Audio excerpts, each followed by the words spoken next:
जय माता दी दोस्तों, स्वागत है आपका द कल्ट ऑफ रेसलिंग में। उम्मीद है आप सब और आपका परिवार अच्छा हो, तो प्लीज सब्सक्राइब कर लीजिए the cult of wrestling for the latest news about WWE। शुरू करते हैं आज की वीडियो। देखिए, आप सब मेरे से पूछ रहे थे कि भाई the beast incarnate Brock Lesnar का रिटर्न कब होगा। The beast incarnate Brock Lesnar का अभी तक रिटर्न नहीं हुआ, बिकॉज काफी लंबा वक्त हो चुका है। बिकॉज हमने हर साल ब्रॉक लेसनर को देखा है कि वो रॉयल रंबल से पहले या नए साल में अपना रिटर्न कर लेते हैं या क्राउन जूल में हमें दिखते हैं। बट ये साल और पिछला साल ऐसा रहा कि ब्रॉक लेसनर खाली समर स्लैम में ही अगेंस्ट कोडी रोड्स के अगेंस्ट मैच में दिखे। उसके बाद ब्रॉक लेसनर का कोई भी अता पता नहीं है। ब्रॉक लेसनर ना क्राउन जूल में दिखे, ना सर्वाइवर सीरीज में दिखे, और अब लग रहा है ऐसा कि ब्रॉक लेसनर रॉयल रंबल में भी नहीं होंगे। अब क्या स्टोरी है सब बताने वाला हूं, इसलिए आज की वीडियो पूरी देखना, सब्सक्राइब जरूर कर लेना, वीडियो को लाइक करना अगर पसंद आए तो। देखिए दोस्तों, ब्रॉक लेसनर का लास्ट मैच समर स्लैम में था। उसके बाद रूमर था ब्रॉक लेसनर क्राउन जूल में आने वाले हैं, वहां पर उनका मैच मुझे नहीं पता किसके अगेंस्ट होना, बट ऐसा नहीं हुआ। बिकॉज ट्रिपल एच ने कहा था कि मुझे मेरे पास स्टार पावर की कमी नहीं है, इसलिए ब्रॉक लेसनर को बुलाने की जरूरत नहीं है। और सही भी है भाई, ब्रॉक लेसनर छप्पड़ फाड़ के पैसा लेता अगर ट्रिपल एच बुलाता उसको क्राउन जूल के अंदर, लेकिन चलो कोई दिक्कत नहीं। लेकिन रॉयल रंबल वो स्टेज होती है जहां पर हमें लगता है कि ब्रॉक का रिटर्न हो जाएगा। हमेशा हर साल होता है, 2013 से लेके हमेशा हर साल ब्रॉक लेसनर रॉयल रंबल में, मतलब रॉयल रंबल में तो वो होते ही होते हैं। 2014 में ब्रॉक लेसनर रॉयल रंबल में थे, 2015 में थे, 16 में थे, 17 में थे, 18 में थे, 19 में थे, 20 में थे, 21 में नहीं थे, 22 में थे, 23 में थे। लेकिन अब ये साल 2013 वाला रिपीट होगा, बिकॉज लग रहा है कि ब्रॉक लेसनर रॉयल रंबल में नहीं होने वाले। बिकॉज वही बात ट्रिपल एच की कि मेरे पास स्टार पावर है। बिकॉज आप समझ सकते हैं कि भाई ट्रिपल एच पैसे बचाता है।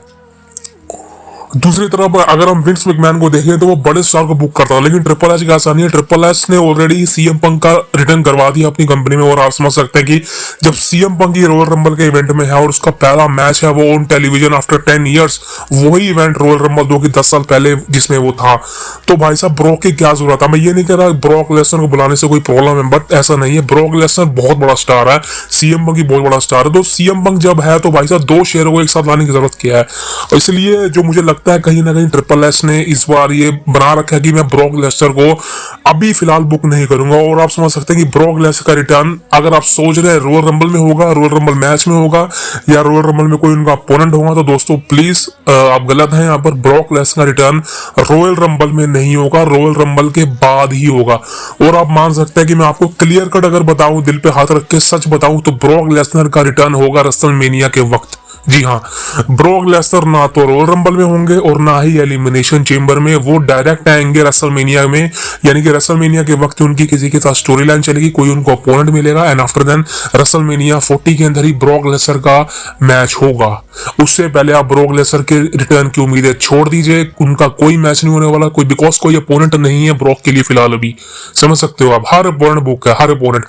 ब्रॉक लेसनर का रेसलमेनिया में अगेंस्ट गुंथर के साथ मैच होने की संभावनाएं बहुत ज्यादा है, लेकिन उसके लिए गुंथर को अपना आईसी टाइटल हारना पड़ेगा। उसके बाद ही ब्रॉक लेसनर के साथ वो मैच लड़ सकता है रेसलमेनिया 40 के अंदर। लेकिन मुझे नहीं लगता अभी गुंथर रेडी है ब्रॉक लेसनर के लिए, और ब्रॉक लेसनर के लिए कोई और अपोनेंट हो सकता है। लेकिन फिलहाल देखा जाए तो ब्रॉक लेसनर के लिए अभी रॉयल रंबल में कोई प्लान्स नहीं है, एलिमिनेशन चेंबर में भी कोई प्लान्स नहीं है, एंड ब्रॉक लेसनर आपको डायरेक्ट दिखने वाले रेसलमेनिया 40 के अंदर। बिकॉज आप समझ सकते हैं कि रॉयल रंबल का पोस्टर आप देख लीजिए, वहां पर ब्रॉक लेसनर को एडवर्टाइज नहीं किया गया। एलिमिनेशन चेंबर का पोस्टर आप देख लीजिए, वहां पर ब्रॉक लेसनर को एडवर्टाइज नहीं किया गया, एंड रेसलमेनिया 40 का पोस्टर देख लीजिए, वहां पर ब्रॉक लेसनर को क्लियर कट एडवर्टाइज किया जा रहा है। तो आप समझ सकते हैं कि ब्रॉक लेसनर का रिटर्न होगा रेसलमेनिया 40 में, और वहीं उनका मैच होगा, पता नहीं किसके साथ, लेकिन कंफर्म है ब्रॉक लेसनर का रिटर्न आपको रेसलमेनिया के सीजन में देखने को मिलने वाला। उससे पहले ब्रॉक लेसनर के चांसेस आप छोड़ दीजिए। तो दोस्तों यदि वीडियो उम्मीद है आपको वीडियो पसंद आई तो please subscribe the cult of wrestling for the latest news about WWE। Ram Ram, जय श्री कृष्ण, मिलते हैं आपसे कल।